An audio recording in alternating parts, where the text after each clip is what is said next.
Ciao! Oggi sono su una Opel Astra H GTC.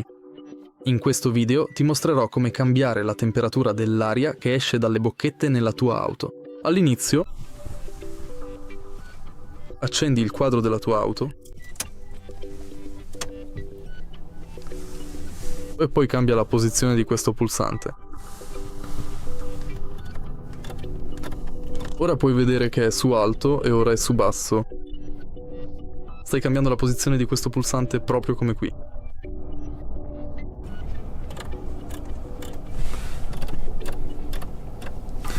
Se hai trovato utile questo video, metti mi piace, commenta e iscriviti.